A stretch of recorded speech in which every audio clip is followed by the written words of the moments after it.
जय गुरु जी संगत जी। वीडियो को लाइक कीजिए, चैनल को सब्सक्राइब कीजिए और बेल आइकन को प्रेस कर दीजिए ताकि आपको लेटेस्ट वीडियो की जानकारी अच्छे से मिल सके। जय गुरु जी संगत जी। गुरु जी का अनंतम अनंतम शुक्राना। गुरु जी के श्री चरणों में कोटि कोटि प्रणाम और गुरु जी की प्यारी प्यारी संगत को जय गुरु जी। संगत जी, हमेशा की तरह आज का भी सत्संग गुरु जी की प्यारी और पुरानी संगत का सत्संग है। और संगत जी, गुरु जी महाराज ने संगत को बहुत ब्लेस किया है और आपको सत्संग से पता चलेगा संगत जी कि गुरु जी महाराज ने संगत को कितनी परेशानियों से बाहर निकाला है, कितना ब्लेस किया है। हर पल गुरु जी महाराज उनके साथ हैं। संगत जी, सत्संग को अंत तक सुने, पूरा सुने, पूरे भक्ति भाव के साथ सुने, गुरु जी का ध्यान करते हुए सुने और गुरु जी की ब्लेसिंग्स को प्राप्त करें। संगत जी, अगर आप भी अपना सत्संग शेयर करना चाहते हैं तो सुंदर लिखावट में हिंदी में ईमेल आईडी और व्हाट्सएप पर शेयर कर सकते हैं, और अगर आप चाहें तो ईमेल आईडी और व्हाट्सएप पे टाइप भी कर सकते हैं। तो चलिए संगत जी, सत्संग शुरू करते हैं। संगत जी, आज हम जिनका सत्संग सुनने जा रहे हैं वो गुरु जी की प्यारी और पुरानी संगत आशा मेहरा आंटी का है। जय गुरु जी, शुक्राना गुरु जी। सारी संगत को जय गुरु जी।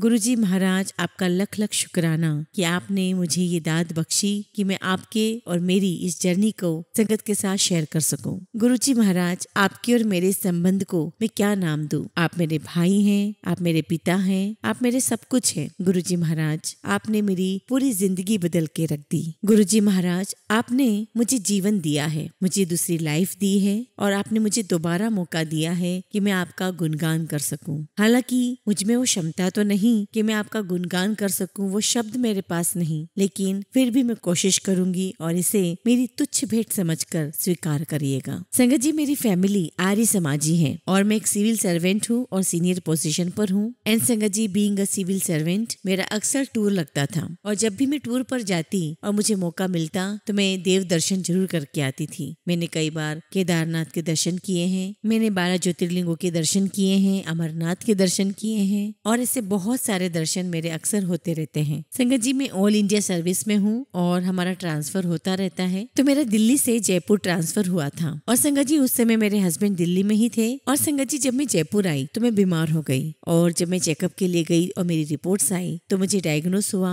Throat cancer. और संगत जी, मुझे डॉक्टर ने सजेस्ट किया कि आप दिल्ली एम्स में जाइए और अपना वहाँ इलाज करवाइए। और संगत जी, जब मैं एम्स दिल्ली में गई तो मुझे इमीडिएटली एडमिट कर लिया गया। मेरे बहुत सारे टेस्ट हुए, कभी मुझे लंग इन्फेक्शन बताया गया तो कभी मुझे टीबी बताया गया और फाइनली उन्हें डाउट होने लगा कि हाँ, कैंसर हो सकता है। और जब रिपोर्ट्स आई तो मुझे कैंसर के लिए कंफर्म किया गया और उसी दौरान मैं गुरुजी महाराज से मिली। शायद गुरुजी महाराज का बुलावा था। मैं तो गुरुजी को नहीं जानती थी लेकिन गुरुजी मुझे जानते थे। और संगत जी, मेरे मन में एक थॉट आ गया था कि कैंसर मुझे है या नहीं वो तो ईश्वर जानता है, लेकिन मुझे पता है कि गुरुजी महाराज मुझे ठीक कर देंगे। और संगत जी, जब मेरा कैंसर डिटेक्ट हुआ मैं उस स्टेज पर थी जब मेरी बेटी का MBA हो चुका था और हम उसकी शादी की प्लानिंग कर रहे थे। और अगर मैं अपने इलाज के लिए और इन सब चीजों में लग जाती तो हमारा डिस्ट्रैक्शन हो जाता और मेरी बेटी की शादी के जो हमने सपने देखे थे, जो तैयारियां हमें करनी थी, वो नहीं हो पाती। और संगत जी, तभी मुझे किसी ने कहा कि ग्रेटर कैलाश में गुरुजी बैठते हैं, आप वहां जाओ। हालांकि संगत जी, मैं उस समय किसी भी गुरु में बिलीव नहीं करती थी, लेकिन मैं उस स्टेज पर थी कि मुझे एक आशीर्वाद की जरूरत थी, सख्त जरूरत थी और मैं गुरुजी के दरबार पहुंच गई। उस समय गुरुजी महाराज ग्रेटर कैलाश में बैठा करते थे। और संगत जी, जब मैं गुरुजी महाराज के दरबार में गई तब मेरे मन में ऐसा कोई बिलीफ या विश्वास नहीं था कि मैं ठीक हो ही जाऊंगी। बस मैं उनके दरबार में गई और जब संगत जी मैं गुरुजी महाराज के दरबार में गई तब मैं कुछ भी उन्हें नहीं बोल पाई क्योंकि मेरी कंडीशन बहुत खराब थी। और गुरुजी ने मुझे कहा कि पान के पत्ते ले आओ, आप ठीक हो जाओगे। और संगत जी, अगले दिन मैं पान के पत्ते लेकर आई। तब गुरुजी का एक अलग से रूम होता था जिसको हम ऑपरेशन थिएटर बोला करते थे। वहां पर गुरुजी ने मुझे लिटाया और मेरे ऊपर पान के पत्ते रख के कुछ उसका मंत्र जाप किया और मुझे रुद्राक्ष की माला को जल में डीप करके जल प्रसाद भी दिया। और उसके बाद संगत जी, गुरुजी ने मुझे कहा कि आते रहना। मुझे भी कुछ ध्यान नहीं रहा कि मैं गई नहीं गई और मुझे ये भी नहीं पता था कि गुरुजी आगे यहाँ बैठेंगे या नहीं बैठेंगे और मैं उस समय पूरी तरीके से टोटली इग्नोरेंस में थी। और संगत जी, इस प्रकार से गुरुजी ने मुझे ट्रीटमेंट तो दिया और मुझे इस बात का एहसास नहीं था कि गुरुजी की ब्लेसिंग्स मुझ पर बरसना शुरू हो चुकी है। मैं इग्नोरेंस में थी और मैं कंटिन्यू डॉक्टर के पास जा रही थी, अपना चेकअप करवा रही थी। और संगत जी यहाँ तक कि डॉक्टर ने ये भी कह दिया था कि मेरे लंग्स ओपन करके कुछ सैंपल्स लेके उसकी बायोप्सी करनी होगी। और समहाउ संगत जी ऐसा हो नहीं पाया और गुरुजी महाराज ने इस चीज को डिले कर दिया क्योंकि गुरुजी महाराज की कुछ और ही प्लानिंग थी। संगत जी मेरा मन था कि मैं मुंबई के टाटा मेमोरियल हॉस्पिटल में जाऊं, वहाँ इलाज करवाऊं कैंसर का, लेकिन कुछ ऐसी बात बनी कि वहाँ के डॉक्टर यहाँ दिल्ली आए हुए थे। और संगत जी मेरी एक जूनियर जो मेरे अंडर काम करती थी, उसका husband all India director general of health था। तो उन्होंने मुझे बताया कि madam Tata memorial hospital Mumbai से डॉक्टर आए हुए हैं, अगर आप कहे तो मैं आपको उनका अपॉइंटमेंट दिलवा देता हूँ। और संगत जी इस प्रकार मुझे उनका अपॉइंटमेंट मिला और जो बॉम्बे से डॉक्टर आए थे उन्होंने मुझे वहीं दिल्ली में ही देख लिया, मुझे बॉम्बे नहीं जाना पड़ा। और संगत जी मैं बॉम्बे जाने से कतरा भी रही थी क्योंकि मेरे पेरेंट्स वहीं रहते थे और मैं नहीं चाहती थी कि उनको ये सब पता चले, और अगर पता चलता तो वो दिल्ली आ जाते।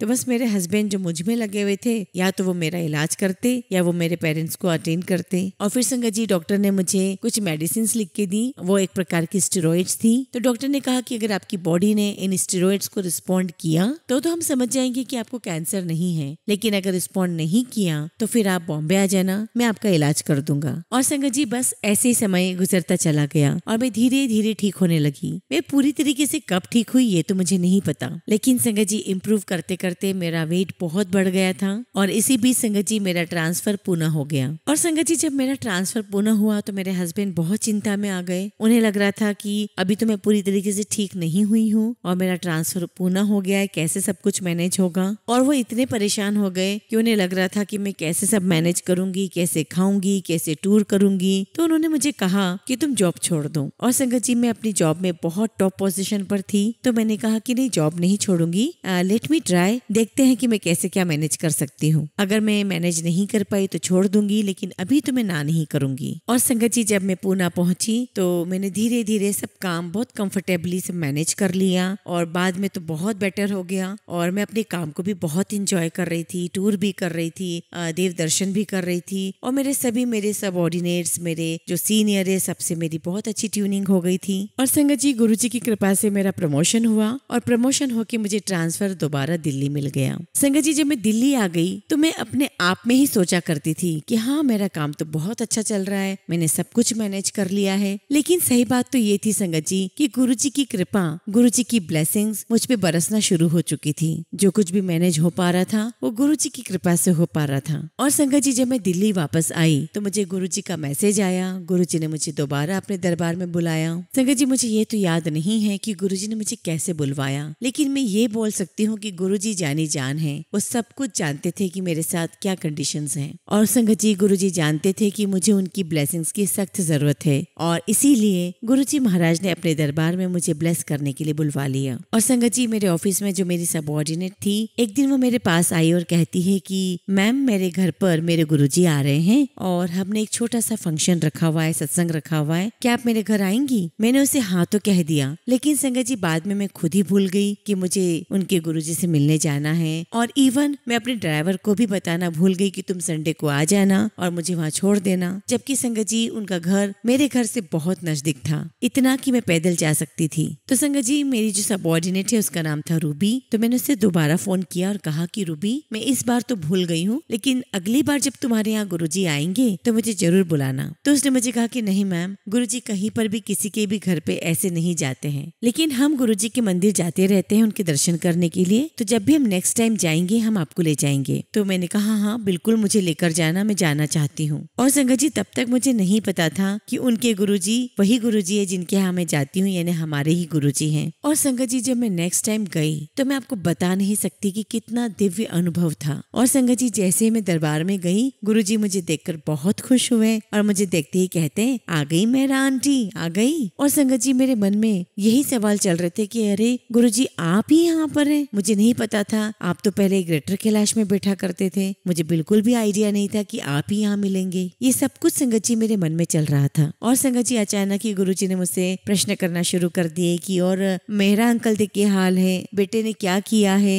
ये सारे क्वेश्चन गुरुजी करते रहे। और फिर मैंने बताया कि गुरुजी मेरे बेटे ने MBA कर लिया है, हालांकि वो CA करना चाहता था। तो मैंने उसको कहा कि गुरुजी भी चाहते हैं कि तू MBA कर ले, तो मैंने उसको बताया कि MBA कर ले। अब उसे या तो CA के लिए आर्टिकल्स ज्वाइन करने थे या MBA के लिए कोचिंग क्लासेस। और संगत जी उसी दौरान मेरा पूना में ट्रांसफर हो गया था और गुरुजी के आशीर्वाद से मेरे घर के बिल्कुल पास में ही MBA की बहुत अच्छी कोचिंग क्लास मिल गई थी। तो मैंने बेटे को बोला फोन करके कि तू कुछ महीनों के लिए यहाँ आ जा, इसे ज्वाइन कर ले। और फिर उसने ऐसे ही किया, उसका सिलेक्शन हो गया और उसने MBA पूना में ज्वाइन कर लिया। संगत जी ये सब कुछ गुरुजी महाराज की ब्लेसिंग्स चल रही थी, लेकिन संगत जी गुरुजी के इन सभी आशीर्वाद और ब्लेसिंग से मैं इग्नोरेंट थी। और फिर संगत जी इस प्रकार से गुरुजी से बातचीत चलती रही और उस बार जो मैं गई गुरुजी महाराज के दरबार में तो फिर मैंने पीछे मुड़कर फिर कभी नहीं देखा। आज तक हम गुरुजी महाराज के दरबार में जाते हैं और संगत जी उस समय रोज ही गुरुजी की संगत हुआ करती थी एम्पायर स्टेट में। और संगत जी मैं UPSC के सामने रहा करती थी और मेरी 3-4 फ्रेंड्स थी।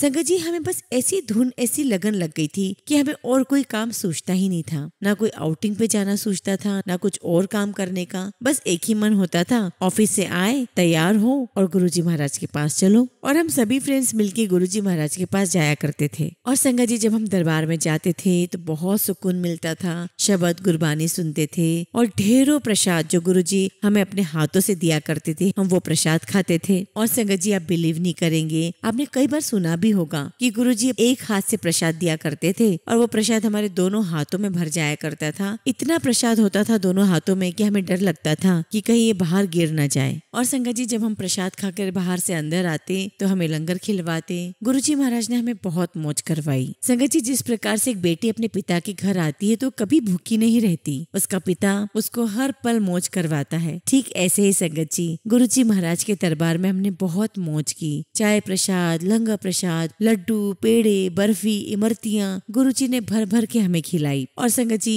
गुरुजी प्रसाद को अपने हाथों से लड्डू बना बना करके हमें दिया करते थे और उसे ब्लेस करके देते थे। और संगत जी कभी गुरुजी मौज में आ गए तो चाय प्रसाद पीते पीते मुझे कहते कि ले आशा आंटी ये चाय पी ले। और संगत जी तब हमें इस बात का एहसास नहीं था कि भगवान अपना भोग लगाया हुआ प्रसाद हमें दे रहा है। और संगत जी कभी ख्याल भी नहीं आया कि हमारे कर्म इतने अच्छे हैं कि हम साक्षात भगवान के दरबार में बैठे हुए हैं, हम उन्हें छू रहे हैं, हम उनकी सेवा कर रहे हैं। और संगत जी अक्सर गुरुजी मुझे मेरे नाम से नहीं पुकारते थे, अक्सर कहा करते थे कि चेयरमैन ऑफ इनकम टैक्स आ गई। और संगत जी गुरुजी महाराज के दरबार में जो भी शब्द कीर्तन गुरबानी चला करती थी उस समय तो हमें इतनी समझ में नहीं आती थी, उस समय की जो पंजाबी थी वो हमें समझ में नहीं आती थी। लेकिन गुरुजी महाराज कहा करते थे कि बस दरबार में बैठो, आंख बंद करके बैठो, ध्यान से सुनो और तुम्हें सब कुछ धीरे धीरे समझ में आ जाएगा। और संगत जी धीरे धीरे हमें सब कुछ समझ में आने लगा। और संगत के माध्यम से गुरुजी ने हमें समझाया कि लाइफ की हर एक चीज को एक्सेप्ट करो, जो रब की मर्जी है, जो ईश्वर की मर्जी है, जो गुरुजी की मर्जी है उसे एक्सेप्ट करो। और संगत जी देखिए आज गुरुजी की छत्र छांव में चलते चलते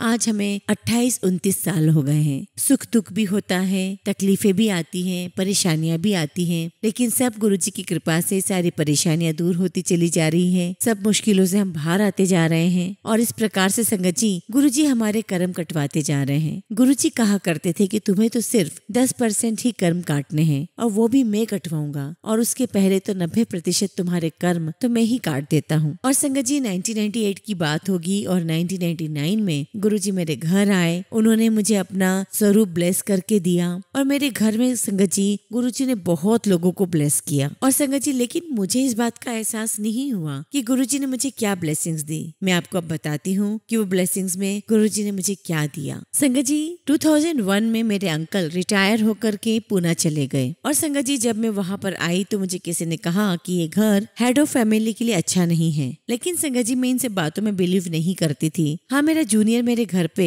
किसी वास्तु वाले को ले आया था, तो जो वास्तु वाला आया उसने मुझे कहा कि जो हेड ऑफ द फैमिली है वो मास्टर बेडरूम में नहीं सोएगा। मैंने कहा ठीक है। और संगत जी मास्टर बेडरूम में फिर हमने नहीं सोए और गुरुजी इस बात को बहुत अच्छी तरीके से जानते थे कि वो घर मेरे अंकल के लिए सही नहीं है। तो संगत जी गुरुजी पर्सनली आए, हमें ब्लेस किया, उस घर को ब्लेस किया। और संगत जी जब मेरे अंकल उस घर में आए तब वो आते ही बीमार पड़ गए, बहुत बीमार पड़ गए। अब संगत जी जब अंकल दिल्ली आए तब मेरी पोस्टिंग बॉम्बे हो गई और अंकल जब दिल्ली दिल्ली आए तो बीमार हो गए और फिर मैं बॉम्बे से 1-2 दिन के लिए अंकल के पास दिल्ली आई। और संगत जी फिर हम लोग हॉस्पिटल गए, अंकल के टेस्ट करवाए। टेस्ट में पता चला कि अंकल को लीवर में बहुत बड़ी प्रॉब्लम थी। और संगत जी जब हम डॉक्टर के पास गए तो डॉक्टर के चैम्बर में जब हम गए तो उनके सारे सर्टिफिकेट्स देखे और सर्टिफिकेट्स में मैंने देखा कि he is the head of the sir Gangaram hospital और वो सबसे बेस्ट डॉक्टर थे लीवर के। तो मुझे कॉन्फिडेंस हो गया कि मेरे अंकल यहाँ ठीक हो जाएंगे। और संगत जी जब डॉक्टर ने मेरे अंकल को देखा तो उन्होंने कहा कि ये केस तो बहुत खतरनाक हो गया है, बहुत बिगड़ा हुआ केस हो गया है, इन्हें तुरंत हॉस्पिटलाइज करना पड़ेगा। और संगत जी डॉक्टर ने कहा कि अभी तो मैं फिलहाल के लिए अपने क्लिनिक में ही एडमिट कर लेता हूँ। मैं थोड़ी निश्चिंत हो गई कि चलो हम सही जगह पर आए हैं और यहाँ पर अंकल का अच्छा ट्रीटमेंट हो जाएगा। और बस थोड़ी देर ही हुई थी मुझे घर पहुंचे कि उनका दोबारा फोन आया और मुझे कहते हैं मैं आपके हस्बैंड को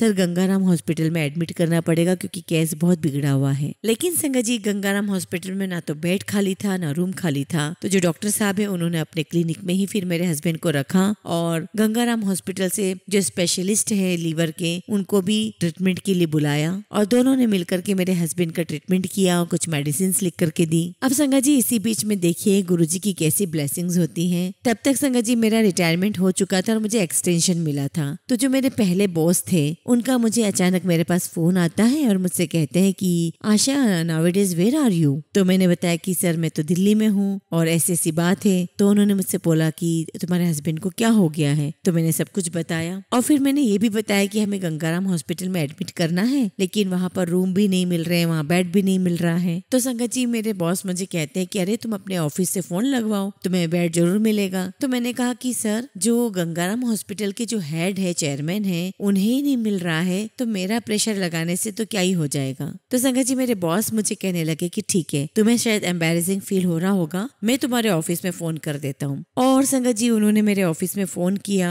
और मेरे ऑफिस से सर गंगाराम हॉस्पिटल में फोन गया और वहाँ पे जो डॉक्टर थी, डॉक्टर सामा, वहाँ पर उनसे बात हुई और उनका मुझे फोन आया कि आपके इनकम टैक्स डिपार्टमेंट से ऐसे ऐसे फोन आया है, आपने किससे फोन लगवाया है। तो फिर मैंने बोला कि मुझे तो नहीं पता, कि हो सकता है मेरे हस्बैंड भी इनकम टैक्स डिपार्टमेंट में रहे हों, उनके जूनियर्स को या सीनियर्स को पता चला हो तो उन्होंने आपसे बात की है। और संगत जी ऐसे विद इन 1 आवर हमारे लिए रूम और बेड अवेलेबल था और फिर उन्होंने हमें 1 घंटे में कंफर्मेशन दे दिया कि रूम नंबर 212 मिस्टर मेहरा के लिए हमने बुक कर दिया है, आप मिस्टर मेहरा को लेकर के आ जाओ। फिर संगत जी जिन डॉक्टर के क्लिनिक पर मेरे हस्बैंड को रखा गया था उन्होंने कहा कि कल संडे है और संडे के दिन गंगाराम हॉस्पिटल में ज्यादा डॉक्टर्स अवेलेबल नहीं रहते हैं तो इनकी ज्यादा केयर नहीं हो पाएगी, हम ऐसा करते हैं मंडे को शिफ्ट करेंगे। मैंने कहा ठीक है। और संगत जी डॉक्टर को थोड़ा डाउट भी हो रहा था कि मेरे हस्बैंड की जो लीवर है उसमें पस हो गया और वो लीकेज हो रहा है। तो उन्होंने हमें सजेस्ट किया कि इनका अल्ट्रासाउंड और MRI करवाना पड़ेगा। अल्ट्रासाउंड तो यहाँ हो जाएगा लेकिन MRI के लिए आपको बाहर जाना पड़ेगा। तो उन्होंने हमसे पूछा कि क्या आप मैनेज कर पाओगे। मैंने कहा हाँ जी मैं मैनेज कर लूंगी। और संगत जी तब हमारे पास ज़ेन कार हुआ करती थी और मेरा बेटा ड्राइव किया करता था। तो डॉक्टर ने कहा कि हम आपके हस्बैंड को एक ही बार रूम से निकालेंगे और एक ही बार में दोनों चीज करवा लेंगे। और संगत जी मैं सोच रही थी कि जो ज़ेन कार है अगर उसमें अंकल को ले जाएंगे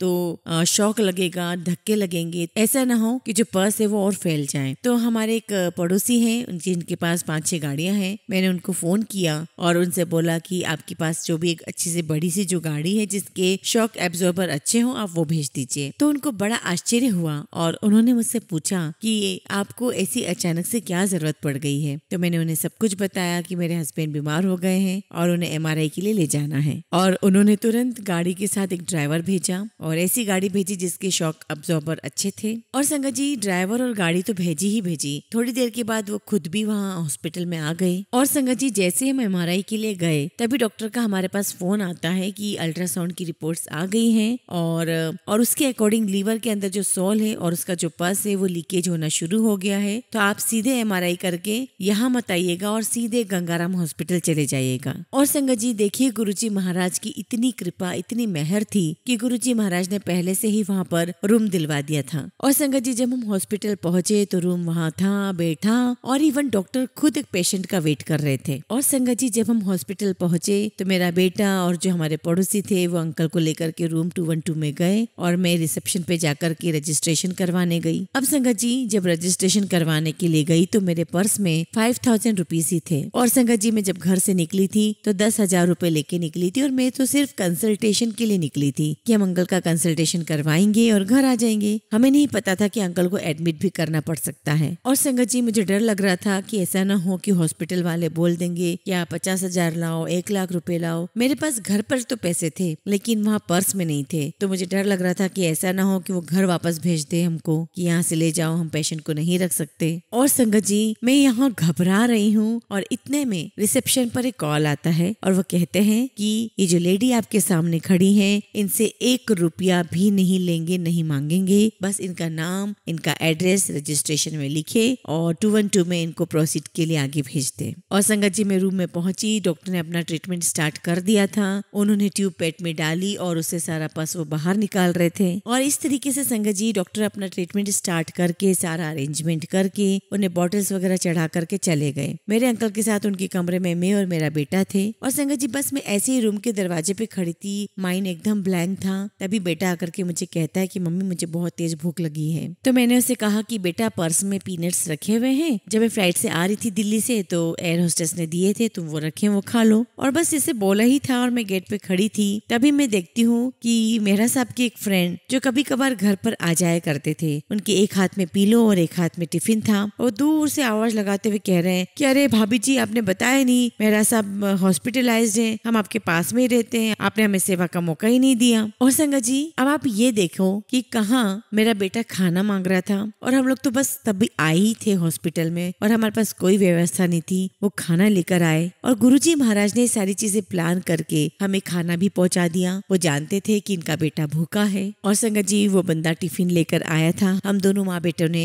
खाना खाया और फिर वो टिफिन लेकर चला गया। और संगत जी मैं क्यों बोल रही हूँ कि ये गुरुजी की ब्लेसिंग्स थी, उनकी कृपा थी, उनकी मेहर थी। क्योंकि संगत जी वो जो सज्जन आए थे वो उस दिन के बाद कभी हॉस्पिटल आए ही नहीं, और जबकि हम हॉस्पिटल में 15-20 दिन तक रुके थे और ना कभी संगत जी उन्होंने हमसे ये पूछा कि आपको कुछ चाहिए और ना ही कभी हमारा हालचाल लिया। और संगत जी उन्हें तो ये भी नहीं पता था कि हमें हेल्प की जरूरत थी, हमें भोजन की जरूरत थी। बस गुरुजी महाराज ने उस समय उनके माइंड में डाला और वो खाना लेकर के हमारे पास आ गए। जय गुरुजी, जय गुरुजी। अब देखिए संगत जी गुरुजी महाराज की एक और प्लानिंग। जब हम नर्सिंग होम से निकले थे तब तो हम सिर्फ MRI करवाने ही निकले थे और संगत जी हमारा सारा सामान सब कुछ नर्सिंग होम में ही था। और संगत जी नेक्स्ट मॉर्निंग हमारा रूम किसी और को दे देना था। और इतने में संगत जी वहाँ हॉस्पिटल में हमारे ऑफिस से एक लड़का आ गया। मैंने बोला कि अरे तू कैसे आ गया, तुझे अलाउ कर दिया इन्होंने? तो उसने कहा कि हाँ बस मुझे हाँ करते गए, मैंने नाम बताया मेहरा साहब का और उन्होंने मुझे रोका नहीं, मुझे आने दिया। तो वो मुझे कहने लगा कि बताइए मैं सर की क्या सेवा कर सकता हूँ। तो संगत जी मैंने उससे कहा कि तू एक काम कर, तू नर्सिंग होम चला जा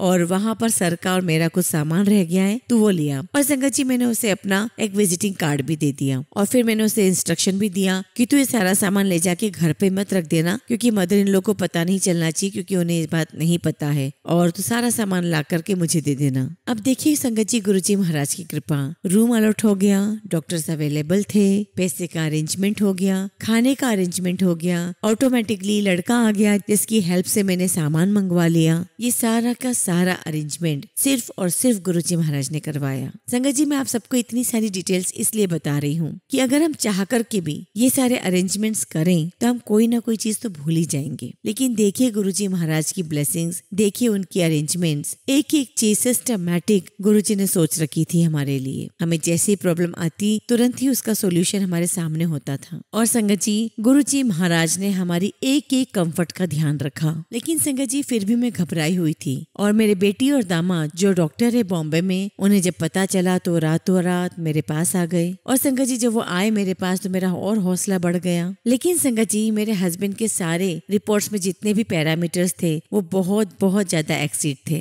जहाँ जो पैरामीटर 100 होना चाहिए थे वो हजारों में थे। आई मीन टू से संगत जी की जो टोटली रिपोर्ट थी अंकल की वो बहुत बहुत ज्यादा खराब थी। और संगत जी जहाँ पे रिपोर्ट्स हुआ करती थी मैं बार बार रोज उनके पास जाया करती थी पूछने के लिए कि कुछ फर्क आया, कुछ कम हुए। तो वो भी एक दिन मुझे बोलते कि मैम आप बार बार मत आया करो, जब भी कुछ चेंजेस आएंगे तो हम आपको खुद बताएंगे। और संगत जी फिर धीरे धीरे सब कुछ ठीक होना शुरू हुआ। अब संगत जी शुरुआत में तो मेरे पैसों की व्यवस्था हो गई। अब जब ट्रीटमेंट चलने लगा तो अब लगातार मेरे पास बिल आने लगे, और जब बिल आने लगे उनका जो पेमेंट मुझे करना होता था तो कैश में ही होता है हॉस्पिटल में, मैं सिर्फ चेक दे सकती थी। और संगत जी 2001 की बात है, तब तो हमारे पास कोई कार्ड होते नहीं थे। और मैं रिसेप्शन पे गई और उनको मैंने अपना कार्ड दिखाया और बताया कि मैं गवर्नमेंट जॉब में हूँ और मैं कहीं भी नहीं भागूंगी और मैं सिर्फ आपको चेक में ही पेमेंट कर सकती हूँ। और मैं उनसे बार बार बोल रही हूँ रिसेप्शन पे कि बताइए आपको मैं किसकी गारंटी दे दूं। और तभी मुझे ख्याल आया कि सर गंगाराम हॉस्पिटल के जो डायरेक्टर थे डॉक्टर सामा, उन्हीं से तो इलाज चल ही रहा था वहाँ क्लिनिक में, और थोड़ी बहुत तो पहचान हो ही चुकी थी। तो मुझे तुरंत उनका नाम सूझा और मैंने कहा कि क्या डॉक्टर सामा की रिकमेंडेशन चलेगी? तो उन्होंने कहा हाँ हाँ बिल्कुल चलेगी। और संगत जी फिर मैं उनके पास गई और मैंने उनसे कहा कि डॉक्टर साहब आपने हमारी इतनी हेल्प करी है, आप थोड़ी हेल्प और करो। आप अपने हॉस्पिटल के रिसेप्शन पे बोलिए कि वो मेरे चेक को एक्सेप्ट कर ले, क्योंकि मैं कैश में पे नहीं कर सकती। और संगत जी डॉक्टर साहब ने वहाँ रिसेप्शन पे बात की और उन्होंने मेरे फटाफट सारे चेक्स लेना शुरू कर दिए। और संगत जी ऐसे धीरे धीरे अंकल इम्प्रूव होते चले गए, वो डिस्चार्ज हो गए और डिस्चार्ज होकर हम उनको घर ले आए। और देखिए संगत जी गुरुजी महाराज की मेहर हुई, कृपा हुई, सारा मैनेजमेंट गुरुजी महाराज का था। पैसों से लेकर हेल्थ को लेकर के सारे हॉस्पिटल के अरेंजमेंट्स, खाना, सब कुछ गुरुजी महाराज ने बहुत अच्छी तरीके से प्लान कर दिया और हमें कुछ भी प्रॉब्लम नहीं आई। संगत जी इस सिचुएशन में अगर हमारे खुद के माता पिता भी होते तो सिर्फ हमारे लिए थोड़ी बहुत जो प्लानिंग है वो कर सकते थे, हमारे लिए प्रे कर सकते थे, लेकिन जो गुरुजी महाराज ने किया वो तो कोई रब ही कर सकता था। और सब कुछ करके गुरुजी प्रैक्टिकली करके दिखा रहे हैं, वो बता रहे हैं कि मैं तुम्हारा प्रैक्टिकल गुरुजी हूँ। संगत जी वैसे तो गुरुजी महाराज कोई प्रवचन नहीं दिया करते थे और मेरी बहुत ज्यादा बातचीत भी नहीं होती थी, लेकिन जैसा कि मैंने बताया कि मैं सिविल सर्विसेज में थी, टूरिंग जॉब होता था, मैं देव दर्शन किया करती थी, तो मैं वैष्णो देवी बहुत जाती थी। तो गुरुजी मुझे कहते थे कि आशा तू ज्यादा भटका मत कर, जगह जगह मत जाया कर, एक ही की शरण में रहो। और संगत जी गुरुजी महाराज ने मुझे अंदर से ट्रांसफॉर्म कर दिया है और आज ये कंडीशन है कि गुरुजी महाराज के श्री चरणों में हम बैठे हैं और अब हम और किसी के भी शरण में नहीं हैं, सिर्फ और सिर्फ गुरुजी के। हमारा सुख, हमारा दुख, हमारा हंसना, हमारा रोना, हमारा गाना बजाना, सब कुछ गुरुजी के साथ। और देखिए संगत जी जो भी मैंने अपनी जर्नी बताई, कितने बड़े दुख थे हम दोनों हस्बैंड वाइफ के, तो गुरुजी ने हमारे 90% कर्म काट दिए और जो 10% थे वो भी कितने खतरनाक थे और वो भी गुरुजी ने हमारा हाथ पकड़ के कटवा दिए। संगत जी ये सिर्फ और सिर्फ गुरुजी की कृपा थी कि हमने वो समय निकाल लिया, उस समय से हम बाहर आ गए। संगत जी गुरुजी ने मुझे जीवन दिया, जिस कंडीशन में मैं थी, जिस बीमारी में मैं थी, उस समय मेरे पास ज्यादा समय नहीं था। मुझे डॉक्टर ने कहा था कि मैं मुश्किल से 5-6 महीने जी सकती हूँ। गुरुजी ने मुझे लाइफ दी और संगत जी देखिए आज ऑलमोस्ट 30 to 35 ईयर्स हो गए हैं और मैं आप सबके साथ अपना सत्संग शेयर कर रही हूँ। बस सारी संगत से यही रिक्वेस्ट करना चाहती हूँ कि जब आप गुरुजी महाराज के चरणों में जाओ तो सिर्फ उनकी चरणों को ही एक्सेप्ट करो, कहीं और अपने मन को भटकने मत दो, सिर्फ गुरुजी में ही ध्यान लगाओ, उन्हीं को सरेंडर करो। संगत जी हर जगह गुरुजी है, हर श्वास श्वास गुरुजी है, हर पल गुरुजी है। आप जो कुछ भी खाएं उसका शुक्राना कीजिए, आप जो कुछ भी करें हर बात का शुक्राना कीजिए। और संगत जी दुख तकलीफ आए तो गुरुजी का शुक्राना कीजिए, क्योंकि पता है कि उस माड़े समय से सिर्फ हमारा रब, हमारे गुरुजी ही उससे बाहर निकाल सकते हैं। और सुख आए तो गुरुजी का शुक्राना करो। और संगत जी जब मैं गुरुजी महाराज से जुड़ी तो ऐसी जुड़ी कि सब जगह आना जाना छोड़ दिया, सिर्फ एक ही ठिकाना था, गुरुजी का दरबार। और गुरुजी के पास जाने की जो धुंध लगती थी उनके सिवा कुछ नजर ही नहीं आता था। और आज भी संगत जी उनकी चरनी पकड़ी हुई है, हमें सिर्फ और सिर्फ चारों तरफ गुरुजी ही नजर आते हैं। और संगत जी सिर्फ इतना ही नहीं, ये 2001 में अंकल को ब्लेस किया, उसके बाद फिर अंकल की बाईपास सर्जरी भी हुई। और संगत जी जब बाईपास सर्जरी हुई तो कोई पैनिक हम नहीं हुए, बहुत आसानी से, बहुत स्मूथली से अंकल का वो भी ऑपरेशन करवा दिया। तो एक्चुअली संगत जी हुआ ये था कि एक दिन मैं ऐसे सत्संग में गई तो मेरे हस्बैंड कहते हैं कि मैं थोड़ा सा टायर्ड हो रहा हूँ, थक रहा हूँ, ऐसा करो तुम चली जाओ, मैं आराम करूंगा। और संगत जी जब मैं सत्संग में गई तो वहाँ पर MP सिंह अंकल को अपना सत्संग शेयर करना था। और संगत जी उस दिन उनको भी कुछ अच्छा नहीं लग रहा था, तो उन्होंने कहा कि मैं 5 मिनट का रेस्ट लूंगा फिर सत्संग शेयर करूंगा। और संगत जी 5 मिनट का समय उन्होंने लिया था रेस्ट का, तो मैंने सोचा कि चलो मैं MP सिंह अंकल से इस 5 मिनट में मिलाती हूँ। और संगत जी जब मैं MP सिंह अंकल के पास गई तो सत्संग को जो होस्ट कर रहे थे वो उनको अंकल को बता रहे थे कि एक डॉक्टर से वो ट्रीटमेंट ले रहे हैं और वो बहुत अच्छे से उनका देखभाल कर रहे हैं। तो मैंने उनसे कहा कि मुझे आपके डॉक्टर का नंबर दे दीजिए, क्योंकि मेरे ऑलमोस्ट सारे डॉक्टर जो साउथ दिल्ली में रहते हैं, इस तरफ यहाँ पर मेरे पास कोई डॉक्टर नहीं है और अंकल की तबीयत ठीक नहीं रहती है। और उन्होंने मुझे, जो सत्संग के होस्ट थे, उन्होंने मुझे नंबर दिया। और संगत जी इस बीच MP सिंह अंकल ने अपना सत्संग स्टार्ट किया और तभी मेरे फोन पर रिंग बजी और मुझे बहुत एम्बैरेसिंग लगा कि सत्संग के बीच में फोन बज रहा है। और संगत जी मैं तुरंत फोन लेकर के किचन की तरफ भागी और मैंने फोन रिसीव किया। तो आप बिलीव करेंगे संगत जी ये वही डॉक्टर का नंबर था, ये वही डॉक्टर का कॉल था था, जिनका नंबर मैंने अभी अभी सत्संग के होस्ट से लिया था। अब डॉक्टर मुझे कहते हैं कि आपने मुझे कॉल किया था। मैंने कहा कि नहीं डॉक्टर साहब, मैंने तो आपको कॉल नहीं किया है, हाँ बट मैंने आपका नंबर जरूर किसी से लिया है। और संगत जी फिर जब फोन उनका आ गया तो मैंने अपने हस्बैंड की कंडीशन बताई, तो उन्होंने मुझे कहा कि आज 26 जनवरी है, आप 1-2 दिन के बाद का मेरा अपॉइंटमेंट ले लीजिए, अपने हस्बैंड को ले आइए, मैं पूरा चेकअप करके बता दूंगा। और संगत जी जब हमने डॉक्टर से अपॉइंटमेंट ले लिया, मैं इन्हें लेकर के जब जाने लगी तो इनसे तो बिस्तर से उठा ही ना जाए, इतनी कमजोरी आ गई। और मुझे समझ में ही नहीं आ रहा था कि इनको अचानक से ऐसी कमजोरी कहाँ से आ गई। और हमारा जो घर है वो फर्स्ट फ्लोर पे था। हम नीचे आए, हम गाड़ी में बैठे तो संगत जी इनसे गाड़ी ही स्टार्ट नहीं हो रही थी, इतनी कमजोरी आ गई थी इनको। और संगत जी तुरंत मैंने अपने बेटे को कॉल किया और बताया कि डॉक्टर का अपॉइंटमेंट है लेकिन पापा से गाड़ी नहीं चल पा रही है। तो 15-20 मिनट में मेरा बेटा घर आ गया और तब तक हम ऊपर पहुंच गए थे अपने घर पे। और संगत जी 5-5:30 के ऊपर हो गए थे। और जब डॉक्टर ने मुझे अपॉइंटमेंट दिया था तो उन्होंने मुझे कहा था कि 6 बजे से पहले पहले आ जाना, क्योंकि 6 बजे उन्हें कहीं जाना था। तो मुझे लगा कि अब तो वैसे ही बहुत लेट हो गया है, पहुंचेंगे तब तक तो 6 के ऊपर हो जाएंगे और डॉक्टर जा चुके होंगे। तो हम लोग फिर डॉक्टर के पास नहीं गए। तो संगत जी मेरी डॉक्टर इन लोग कहने लगी कि मम्मी 6:30 हो गए हैं, तो एक काम करते हैं हम डॉक्टर को कॉल करके पूछ लेते हैं। तो मैंने कहा कि नहीं वो कहीं पर होंगे, कहीं पार्टी एंजॉय कर रहे होंगे, गलत बात है। तो मेरी डॉक्टर इन लोगों ने कहा कि ठीक है मम्मी, हम उनको मैसेज ड्रॉप कर देते हैं। तो हमने उनको मैसेज ड्रॉप किया कि अगर आप फ्री हो और अगर आप हमें टाइम दे सके तो हम आ जाएं। और संगत जी आप सोचिए कि जैसे हमने मैसेज सेंड किया तुरंत ही उनका रिप्लाई आ गया, उनका कॉल बैक आ गया और वो कहने लगे कि मैं घर आ गया हूँ, आप इमीडिएटली आ जाओ। और संगत जी हम तुरंत ही डॉक्टर के पास पहुंचे। और संगत जी जैसे ही डॉक्टर ने इनको देखा तो डॉक्टर ने कहा कि अरे इनको तो तुरंत हॉस्पिटलाइजेशन की जरूरत है। तो मैंने कहा कि ठीक है डॉक्टर साहब कर देते हैं। डॉक्टर ने कहा कि फोर्टिस हॉस्पिटल में इनको एडमिट करवा दीजिए, जो कि हमारे घर के पास में ही था। और संगत जी उन डॉक्टर ने हॉस्पिटल फोर्टिस में बात की चेस्ट के स्पेशलिस्ट से और उनसे टाइम लिया कंसल्टेंसी के लिए। और संगत जी हम उस क्लिनिक से तुरंत ही हॉस्पिटल के लिए निकल गए। और संगत जी वहाँ पर इनका चेकअप हुआ और तुरंत ही इनको इमीडिएटली ही एडमिट कर दिया गया। संगत जी जब वो चेकअप कर रहे थे तो उन्हें लगा कि इनकी ब्रीथिंग की कोई प्रॉब्लम है, तो वो लंग्स वगैरह रेस्पिरेटरी ट्रैक वगैरह चेकअप कर रहे थे। रात में कहीं जाकर के उन्हें लगा कि शायद इनको हार्ट की कोई प्रॉब्लम है। और फिर उन्होंने हमें कहा कि हम सुबह इनकी हार्ट की सारी जांचें करेंगे। और संगत जी सुबह जब डॉक्टर ने एंजियोग्राफी की तो पता चला कि मेरे हस्बैंड की जो मेन आर्टरीज थी वो ब्लॉक थी और जो आर्टरीज थी वो पूरी 90% ब्लॉक थी। और संगत जी मेडिकल सेक्टर में भी बहुत सारी धांधलियां हो रही थी। तो मुझे तो इतनी जल्दी बिलीव नहीं हुआ, क्योंकि मुझे लग ही नहीं रहा था, मुझे विश्वास ही नहीं हो रहा था कि इनको हार्ट की इतनी जल्दी कोई प्रॉब्लम हो भी सकती है। और संगत जी जिस डॉक्टर ने एंजियोग्राफी की थी वो मेरे फ्रेंड के फ्रेंड ही थे। और संगत जी मैंने फिर अपने फ्रेंड को फोन किया और पूछा कि आप इन डॉक्टर साहब को जानते हो? बोला हाँ मैं जानता हूँ। और फिर उन्होंने उनसे बात की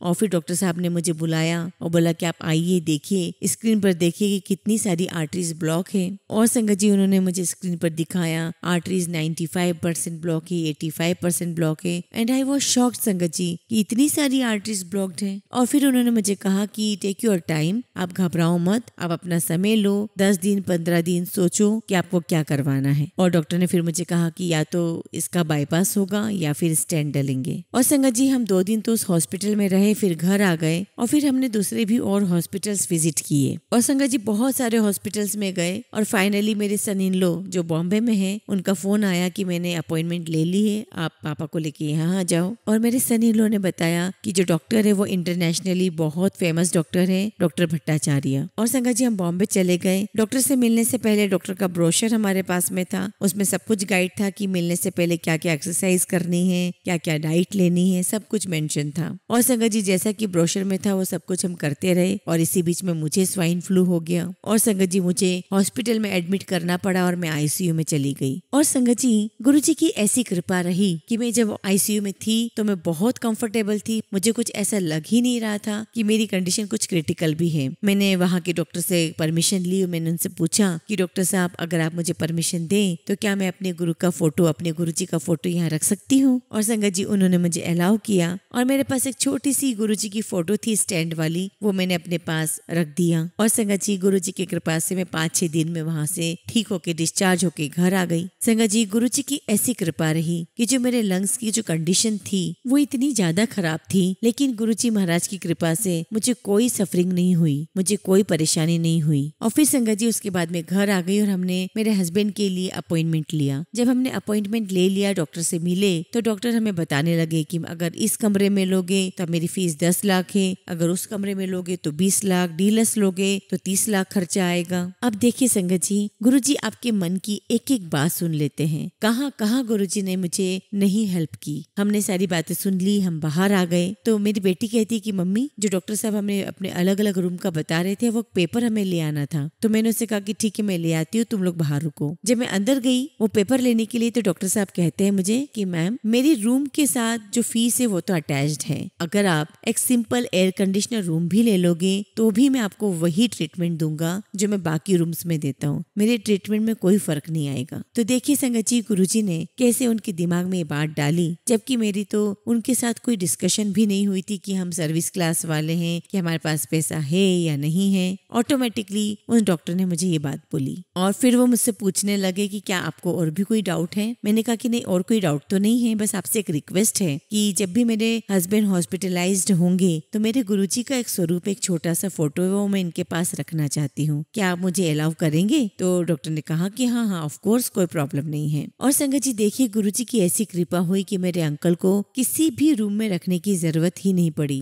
डॉक्टर ने कहा कि आपके हस्बैंड को मैं सीधे आईसीयू में ही ले जाऊंगा और आईसीयू से ही मैं डिस्चार्ज करूंगा। और संगत जी, अंकल का बहुत स्मूथली सारा काम हो गया, उनका ऑपरेशन हो गया, डिस्चार्ज होके वो घर आ गए। और गुरुजी महाराज की ऐसी कृपा रही कि कहीं कोई प्रॉब्लम नहीं आई। ऑन पेपर इस हॉस्पिटल में हमें एक छोटा सा रूम हमें मेंशन करना था, वो मेंशन किया और बस सब कुछ काम आईसीयू से हो गया और हमें डिस्चार्ज करवा दिया गया। ये सब गुरुजी की कृपा के बिना कैसे हो सकता था। गुरुजी हर पल हमारे साथ थे, पल पल हमारे मन की बात सुन रहे थे, जान रहे थे, और वो हर पल अपने भक्त की बात जानते हुए उसके अकॉर्डिंग हमारे कंफर्ट जोन को देखते हुए सारा काम गुरुजी ने सब कुछ मैनेज करवा दिया। मैं बस अंत में यही कहूंगी कि गुरुजी महाराज ऐसी ही कृपा सब पर बनाए रखें, अपना हाथ अपने बच्चों पर बनाए रखें, हमारा हाथ थामे रखें। जय गुरुजी, शुक्राना गुरुजी।